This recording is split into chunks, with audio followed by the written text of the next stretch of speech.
사랑의 믿음의 가족 여러분,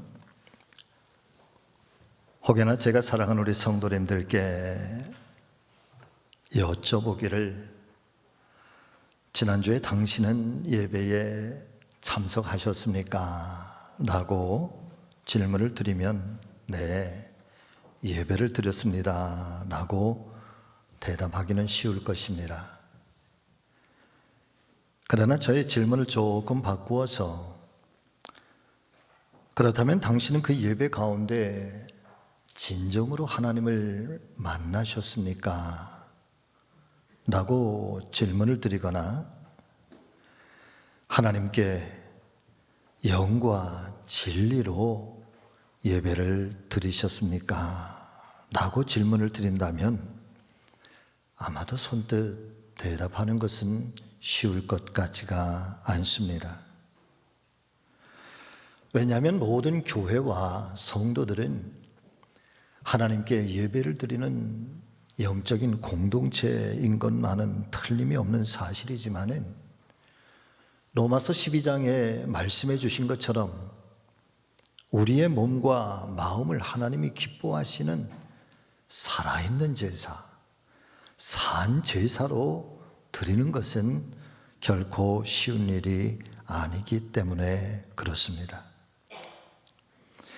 모든 교파와 교단을 초월해서 예배에 대한 공통적인 신앙의 고백이 있습니다. 그것은 바로 예배는 전능하신 하나님과의 만남 가운데 이루어지는 계시와, 그리고 우리의 응답에 이 영적인 만남과 교제, 이것이 바로 예배라고 함께 고백하고 있는 것이죠. 바꿔서 말씀을 드리면, 예배는 살아계신 하나님께서 사랑하는 백성들을 만나주시는 시간이고,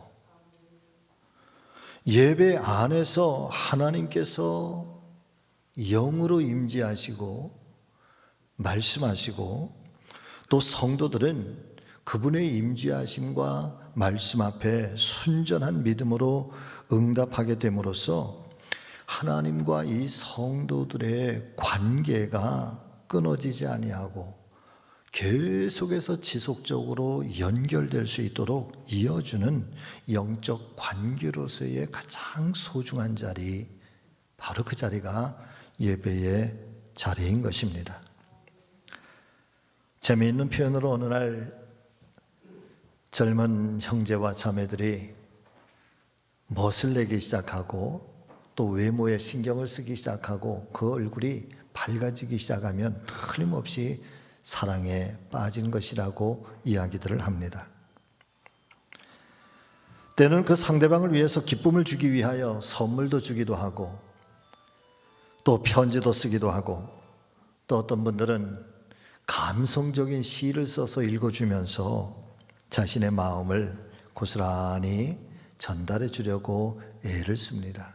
때를 얻든지 못 얻든지 함께 있고 싶어 하고, 또 그렇게 데이트를 신청하면서 그것이 바로 사랑하고 있다고 하는 증거이고, 사랑하는 마음이 움직이고 있는 그런 아마 역동적인 표현일 것입니다. 마찬가지로 성도들에게 있어서의 예배라고 하는 이 신앙적인 표현은 전능하신 나의 하나님과 사랑에 빠져 있다라고 하는 그런 표현일 것입니다. 그렇기 때문에 예배는 사랑하는 나의 하나님을 향하여 나의 온 마음과 나의 온 생각과 나의 온 뜻을 집중하는 것이고, 그리고 하나님께 나의 모든 것들을 아주 진정성 있게 드려지는 신앙의 고백의 시간이 바로 예배라는 사실을 우리 모두가 깨닫게 되시기를 바랍니다. 그렇기 때문에 하나님께 예배를 드린다고 하는 것이 무엇일까? 몇 가지 결론적인 그런 말씀들이 있는데, 하나님께 예배를 드린다고 하는 것은 첫 번째는 하나님께서 내 삶의 중심이 되신다라는 라고 하는 고백이에요.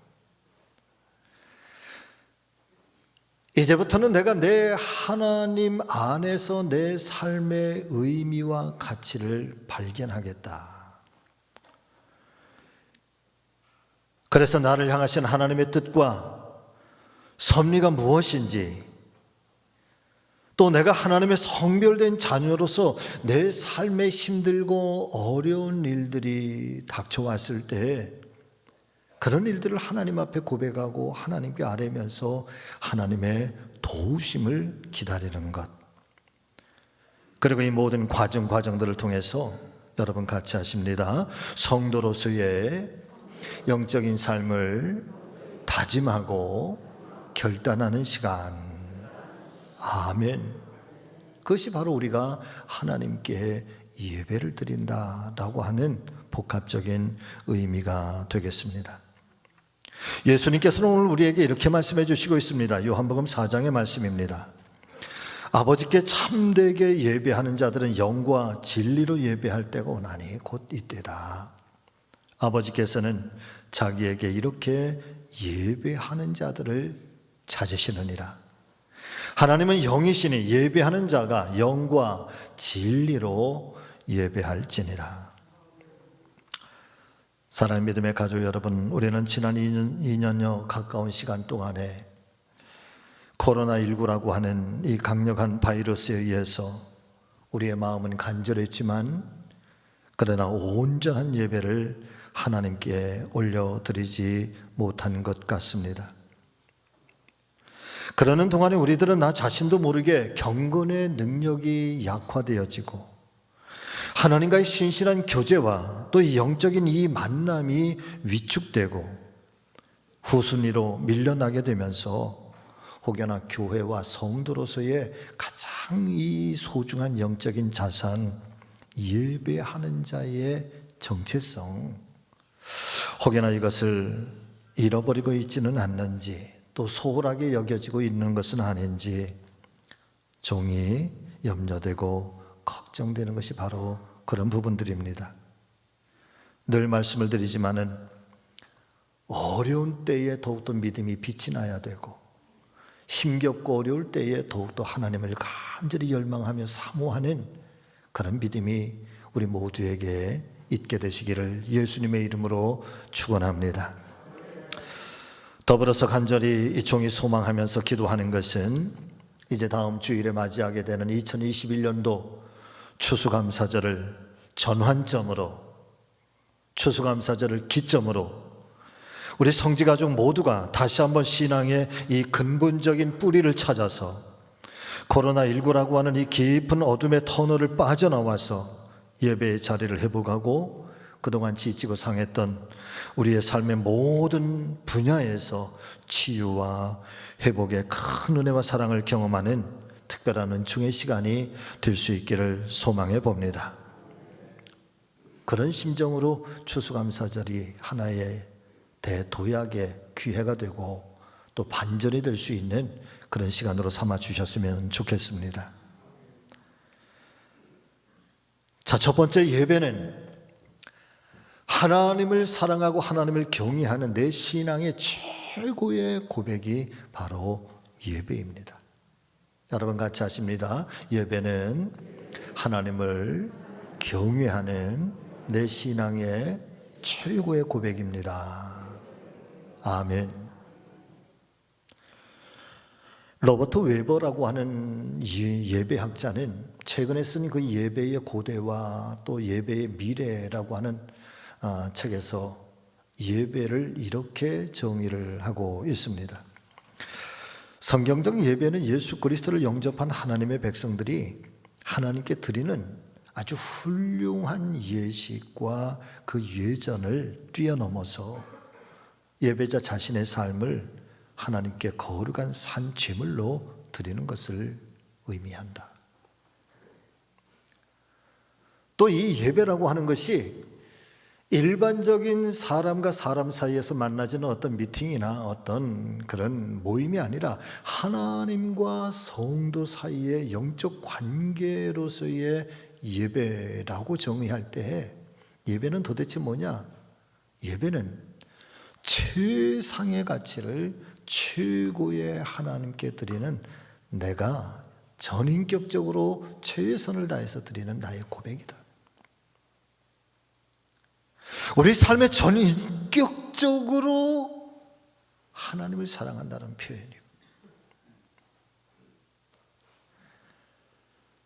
내가 고백할 수 있는 최상의 가치를 가지고 최고의 하나님을 영광스럽게 하는 것, 그것이 바로 예배를 통해서 우리는 그렇게 드려지는 것이다.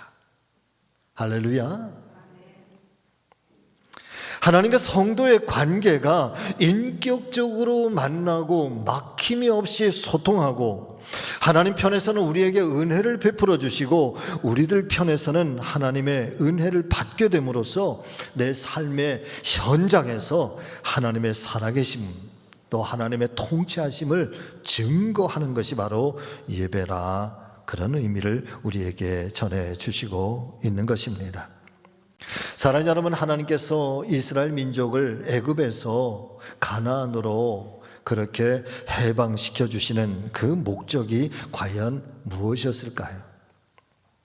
그것은 바로 하나님과의 이 깨어진 관계, 하나님을 향한 섬김, 하나님을 향한 예배를 다시 회복하기 위함이라고 하나님께서는 모세를 통해서 분명하게 말씀해 주시고 있습니다. 출애굽기 8장 1절의 말씀입니다.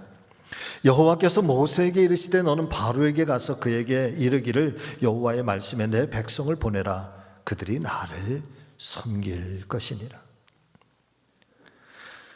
이 구약성경 속에서의 출애굽의 사건은 굉장히 중요한 의미를 교회와 성도들에게도 던져주시고 있는데, 여러분 한번 잘 기억해 보시기를 바랍니다.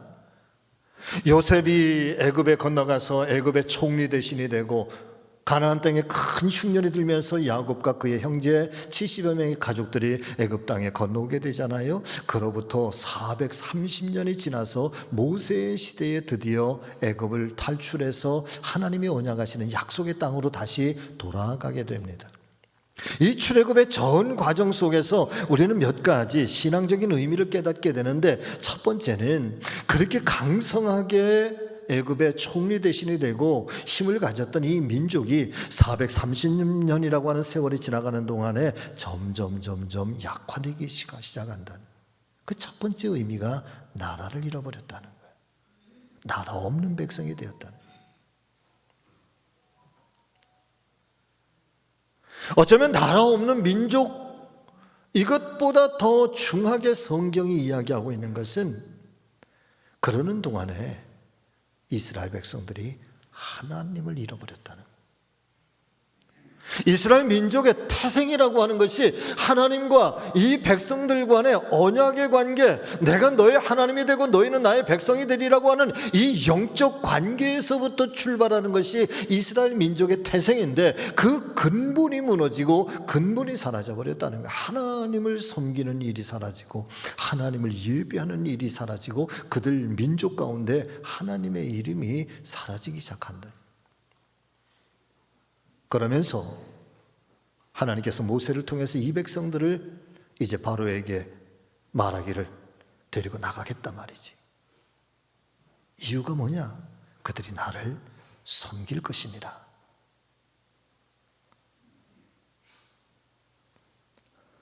우리 주님 예수 그리스도께서 이 땅에 오신 목적이 과연 무엇이었을까요? 그것은 바로 하나님과의 깨어진 관계, 여러분 다시 말씀을 드리면 원죄로 인해서 하나님과의 아주 철저하게 막혀져 있는 이 불화의 담, 막혀있는 이 허물의 담을 깨뜨려 버림으로써 하나님과 거룩한 성도로서의 자녀들로서의 관계를 회복시켜 주시려고 하시는 이 십자가의 중보자가 여러분 바로 예수 그리스도 우리 주님이신 줄로 믿습니다.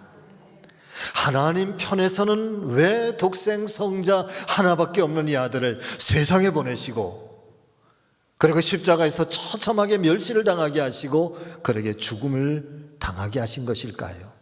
여러분, 그것 또한 그리스도를 중보자로 하나님과 자녀들 사이에 막혀진 관계를 깨뜨리시고 섬김을 회복시키시려고 하시는 예배의 자리를 회복시키시려고 하시는 하나님의 놀라운 은혜와 섭리와 사랑이 담겨져 있는 것이 바로 예수 그리스도의 성탄이고 또 예수 그리스도의 십자가의 은혜인 줄로 믿습니다.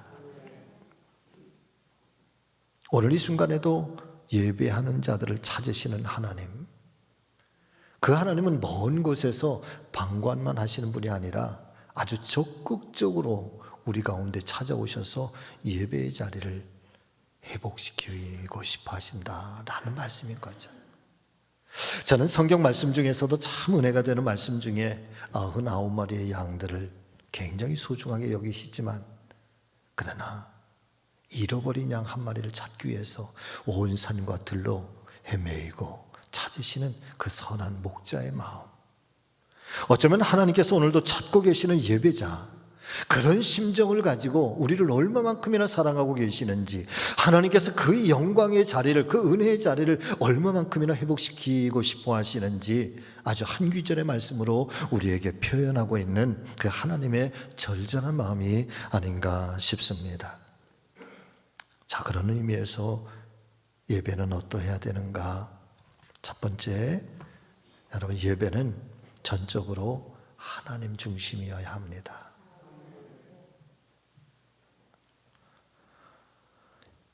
인간이 중심이 될 때 예배는 자기의 유익을 구하는 하나님의 종교적인 행사로 전락하게 되는 것이지요. A.W. 토저 목사님은 이런 이야기를 우리에게 전해주시고 있습니다. 누구든지 자신의 목적을 성취하기 위해서 하나님을 그 수단과 방법으로 찾는 자는 결코 하나님을 만날 수가 없다. 자, 두 번째, 공적 예배는 신앙의 가장 기초가 되고 신앙의 가장 반석이 되는 예배, 그것이 바로 이 컴플레이션 월십, 공공의 예배, 공중 예배, 공적 예배, 우리는 그렇게 부르고 있는 것입니다. 예배를 드리는 성삼위의 일체의 하나님, 성부 하나님과 성자 하나님, 성령 하나님이 서로 다른 그런 영적 존재로 함께 하나의 거룩한 일들, 거룩한 역사를 만들어 가시는 것처럼 하나님의 형상을 닮아 있는 저 한 사람 한 사람, 우리 모두가 한 개인 개인의 서로 다른 이 영적인 색깔, 영적인 마음, 영적인 형상의 모습들이 여러분 하나의 자리에서 하나의 마음으로 그렇게 표출되고 그렇게 하나님께 드려지는 이 공적 예배, 여러분 그것은 우리 신앙의 가장 근본적인 반석이 된다는 거예요. 그래서 이 공적 예배가 우리의 가정 속에서, 우리의 신앙 속에서, 우리의 교회 속에서 공적 예배가 흔들리기 시작하면 그 존재의 근원이 흔들리는 거니, 그로 말미암아 그 위에 모든 것들이 다 허물어질 수 있다는 것이죠. 아무리 훌륭하고 아무리 멋진 집이라고 할지라도 사랑하는 성도 여러분들이요, 반석이 깨어지고 반석이 흔들리면은요, 그 집은 시간의 문제일 뿐이지 반드시 무너지게 되어 있습니다. 교회가 아무리 오래되고 한 성도, 한 개인의 신앙이 아무리 오래되었다고 할지라도 내 신앙 속에서, 한 교회 속에서 그 신앙의 반석과 기초가 되는 이 공적 예배가 깨어지기 시작하고 흔들리기 시작하면 시간의 문제일 뿐이라는 거예요. 무너지게 되어 있다는 거예요.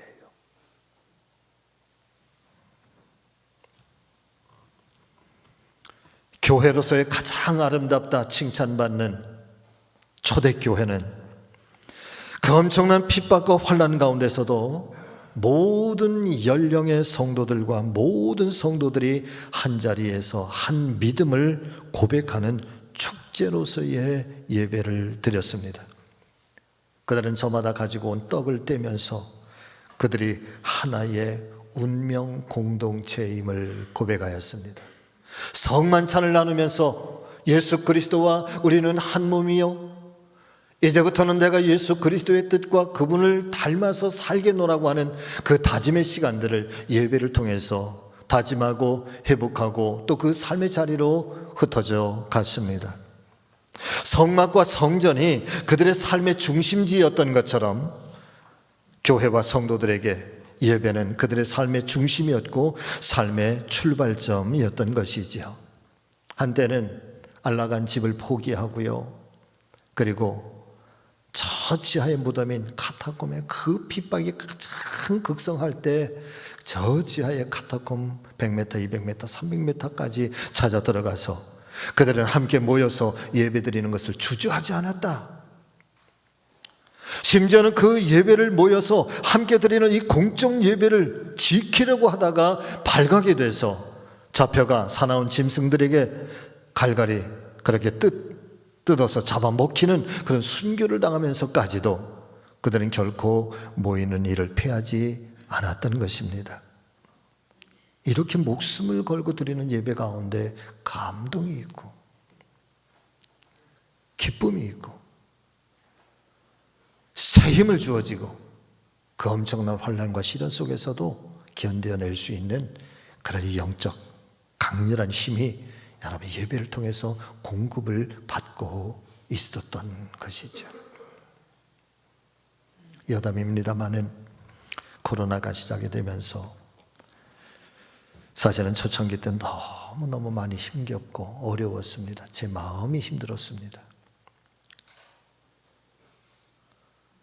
목회를 하기 전부터도 예배는 저에게 있어서의 가장 소중한, 어쩌면 제가 공부를 하는 것보다도 더 소중하게 여기고, 야간 자습 시간에도 예배 시간 되면 막 자전거 타고 또 뛰어와서 예배를 드리고 그렇게 돌아갔던, 그리고 목회를 하면서 예배는 목숨처럼 여겨야 됩니다. 예배는 내 생명보다도 소중하게 여겨야 됩니다. 예배를 내 인생 내 최고의 가치와 최고의 목적으로 그렇게 지켜내야 합니다. 그렇게 수십 년 동안 목회하고 강단에서 그렇게 말씀을 증거하고 선포해 왔는데 어느 날 갑자기 코로나 바이러스 때문에 예배를 모일 수가 없습니다. 있는 처소에서 예배를 드리십시오.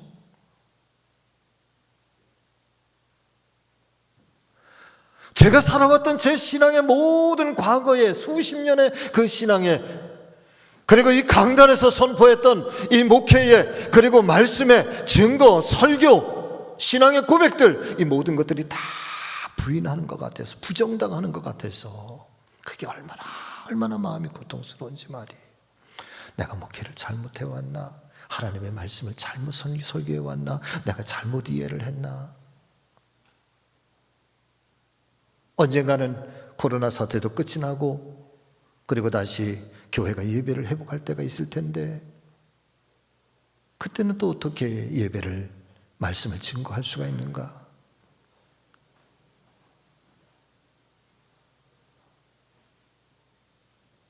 제 삶에 지나온 모든 것들이 다 부정당하는 것 같다.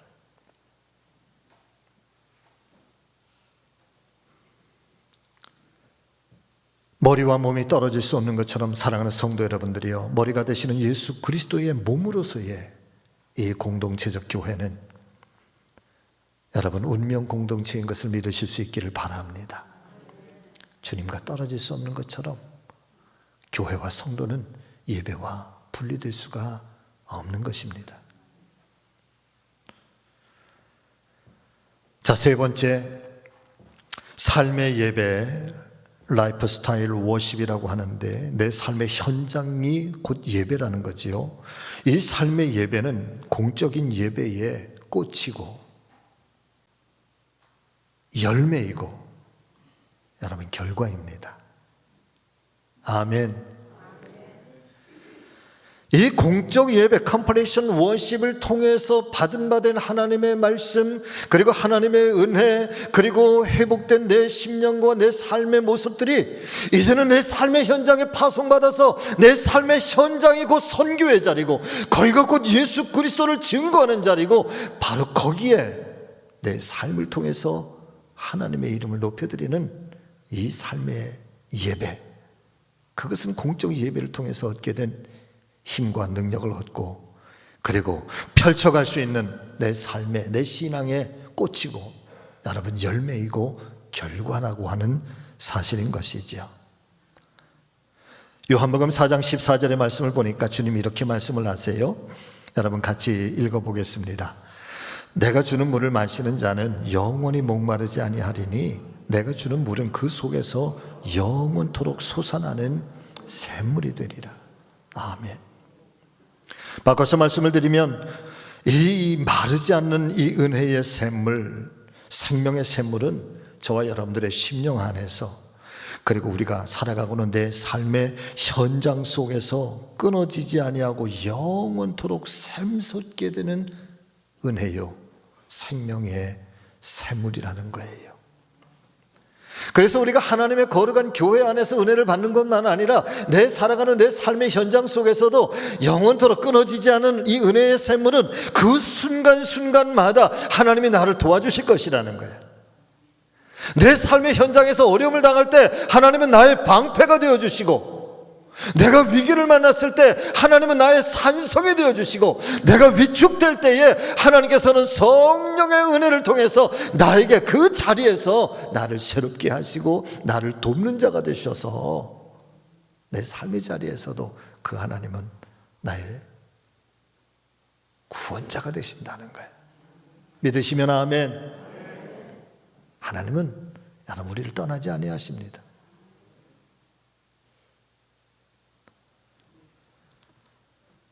그렇기 때문에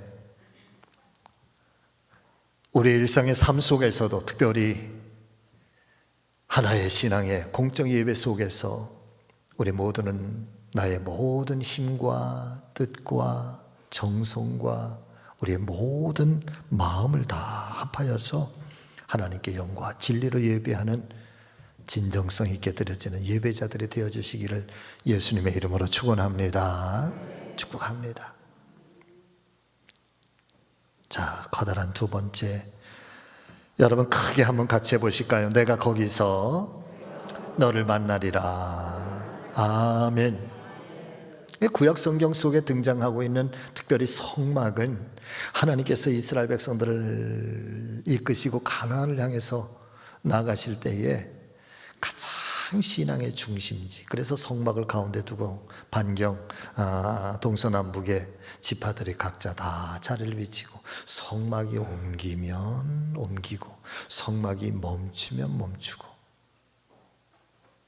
근데 하나님께서 불기둥과 구름기둥으로 가셔야 할 때, 멈춰야 될 때, 여러분 같이 하실까요? 하나님께서 가자 하면 가고 멈추라 하면 멈추고.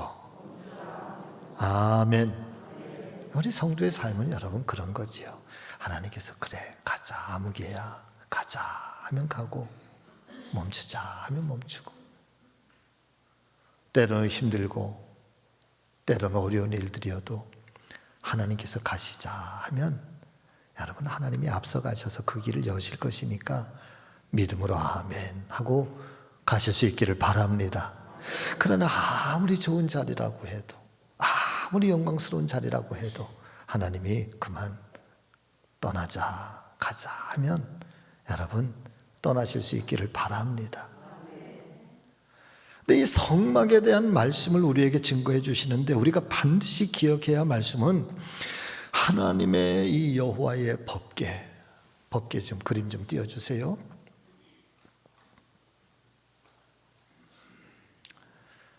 여러분 법궤의 모습인데, 언약궤라고도 하고 증거궤라고도 하는데, 저 법궤 안에는 세 가지가 들어있죠. 첫 번째는 모세의 지팡이, 그런데 단순한 지팡이가 아니라 싹이 나 있는 생명이 움직이는 그런 지팡이가 들어있고, 모세의 싹난 지팡이가 있고, 그 다음에 만나가 들어있고, 그 다음에 십계명의 돌판이 들어있잖아요. 이 세 가지를 잘 보관되어 있는 이 법궤에 덮어 있는 이 천사의 두 그룹의 날개, 여러분 바로 저기가 속죄소입니다. 바로 저 자리가 속죄소인데, 하나님께서 저 자리에 임재하셔서 내가 거기에서 너희를 만나겠다. 법궤를 통해서 설명해 주시고 있고, 이 말씀 성막을 통해서 우리에게 들려주시는 이 말씀 하나하나들은 다시 오실, 이 땅에 오실 예수 그리스도를 예표하는 말씀이라는 거죠. 하나님의 거룩한 교회를 상징하고 있는데, 그런데 저 속죄소에 1년에 단 한 번 7월 10일 날 대제사장이 단 한 번 저 속죄소 앞에 나가, 지성소인 속죄소 앞에 나가서 온 민족의 죄를 구하고 온 나라의 죄를 구하면서 하나님 앞에 전폭적인 죄의 속죄함을 받는 바로 그날, 바로 그 자리, 거기에 임재하시는 하나님의 거룩한 임재하심, 하나님 만나는 자리가 바로 저 속죄소인데, 하나님이 거기에서 내가 너희를 만나리라, 그리고 내가 말하리라. 할렐루야. 영이신 하나님께서 육적인 존재인 인간을 만나 주시겠다고 하는 하나님의 언약이고, 창조주 되신 하나님께서 피조물 된 인간을 만나서 죄를 사해 주시고 은혜를 베푸시며 살아가야 할 방도와 방법을 알려주시겠다고 하시는 하나님의 임재가 바로 저 자리, 그것은 바로 오늘의 거룩한 성전이고 하나님의 은혜의 지성소인 줄로 믿습니다. 그렇습니다. 사랑하는 믿음의 가족 여러분, 하나님은 거룩한 성전에서 우리를 만나 주시기를 원하십니다. 하나님은 거룩한 성전에서 우리의 죄를 사해 주시기를 원하십니다. 하나님은 이 거룩한 성전에서 우리를 치유해 주시기를 원하십니다. 우리의 소원과 기도를 들으시기를 원하십니다. 이 거룩한 성전에서 우리에게 하늘의 능력을 덧입혀 주시기를 원하십니다.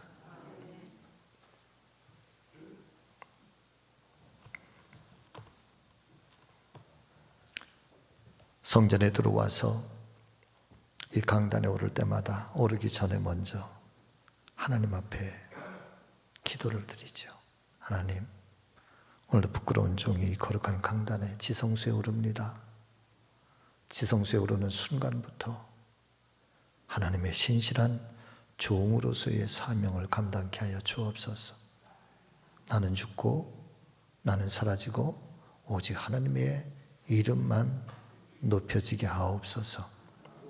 이것이 제가 강단에 올라오기 전에 드리는 기도입니다. 여러분이요, 이 거룩한 제단은 지성소라고 여겨주시기를 주의 이름으로 축복합니다. 요즘 문화가 많이들 바뀌어서 늘 올라올 때 신발을 신고 올라오는 것이 제가 늘 죄송스럽지만은, 그러나 마음 같아서는 신발을 벗고 올라오면 더 좋겠다 하는 생각도 드는데, 이런저런 것 때문에 결단을 못 내리고 있어요.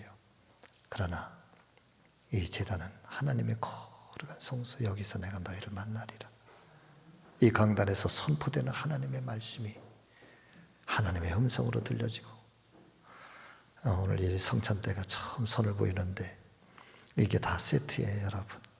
네, 형편상 아래 성찬대를 하지 못했다가 이번에 어느 권사님이 봉헌해 주셔서 이렇게 성찬대가 완성이 되었습니다. 이 성찬에서 베풀어지는 그리스도의 몸과 그리스도의 피가, 그래서 주님과 하나 되는 놀라운 신비의 역사가 일어나고, 우리 모두가 한 가족이고 한 식구라고 하는 운명 공동체임을 우리가 함께 깨달으면서 드려지는 예배, 여기에서, 이 성전에서, 우리 성지교회에서 살아계신 하나님을 만나는, 또 만나주시는 이런 은혜의 역사가 한 개인마다 일어나게 되시기를 예수님의 이름으로 축원합니다. 말씀을 마치겠습니다. 여러분, 추수감사절이 한 주 앞으로 다가왔습니다. 그동안 코로나로 인해서 조마조마한 심정을 가지고 지난 2년의 세월을 보내왔습니다. 이제 다음 주에 드려질 2021년도 추수감사절이 우리 성지교회 모든 믿음의 가족들, 성도님들 초청하고, 또 전 교인이 총동원해서 추수감사절 예배와 또 축제가 있는 예배가 될 수 있기를 소망합니다. 금주 한 주간 서로가 함께 격려하고 권면하고 초청해서 우리 교회 성도들이라고 한다면 한 사람도 빠짐이 없이 다 참석하셔서 감사와 축제의 큰 잔치가 있는 추수감사절 예배가 될 수 있기를.